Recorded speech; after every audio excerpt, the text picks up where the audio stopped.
nó cái nó nhưng giờ tôi chập có sợ đã đua theo nằm mò chị bé này họ muốn nó trắng thì là nó thì gì nó chị là tôi ở mỗi từ mình vừa mà ăn thì này họ bút đi nó chị nếu tôi băng một thiên là nó chị chỉ nhớ lại thiên là chị nó bây giờ cho khám một gì tôi thế này cho cái chuyện lên tại chị nè sợ đang cho bé ok một gì tôi nó một sai tí này họ chống đi trả thì một sai dòng đi trả nữa cho bé ok rồi đó.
Tôi sẽ làm với tôi lá. Nó mua. Nó.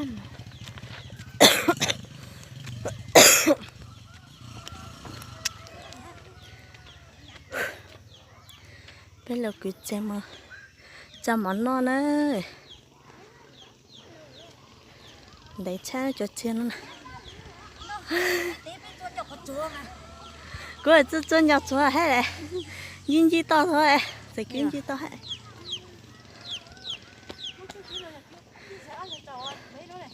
Dạ.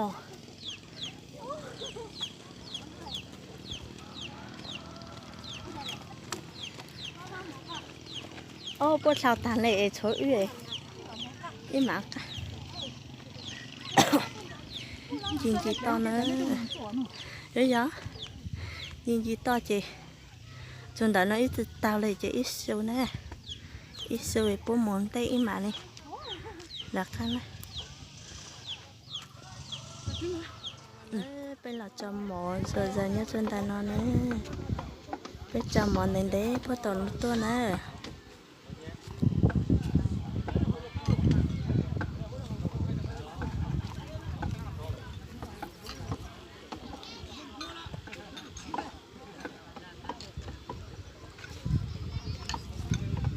Bây giờ món đến đấy bố tổ nó tôi nè cho bao nhiêu nè. Ít tiền nó xe, tiền này nó xe bổ bổ nè. Thì nó nè, bây giờ nó sửa nè.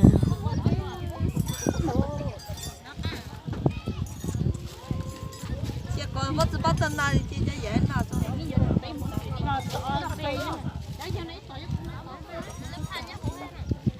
Im lại nha. Mất rồi ha.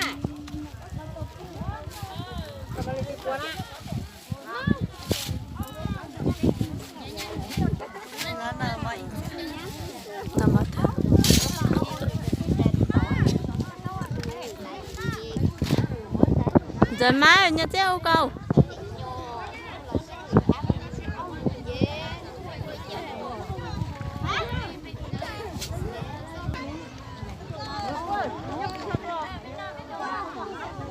nơi cái gì thế chứ bún chạy gì tôi nhỏ này tí đi cái bếp tôi tàn thôi chưa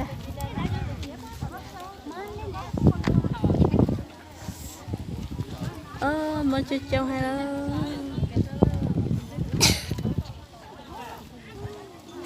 tí này chưa trông nữa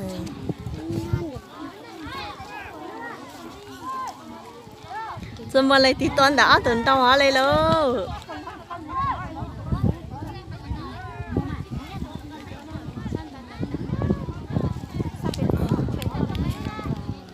mình giờ chơi ít nằm mỏ hay không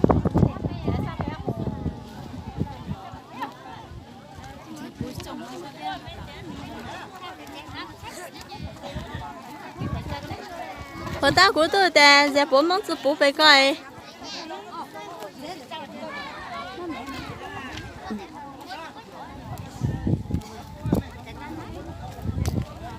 nhiều cho nó mình đâu kia chứ không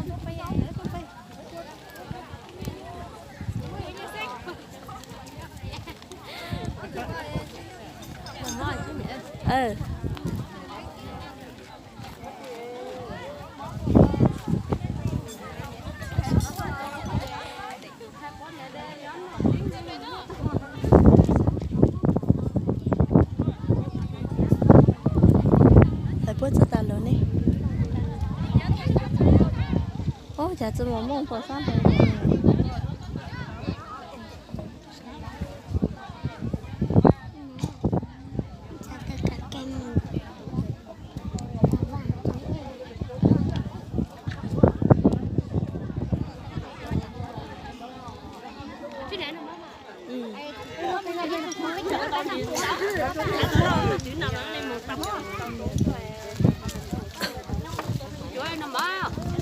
rồi nó cái nó à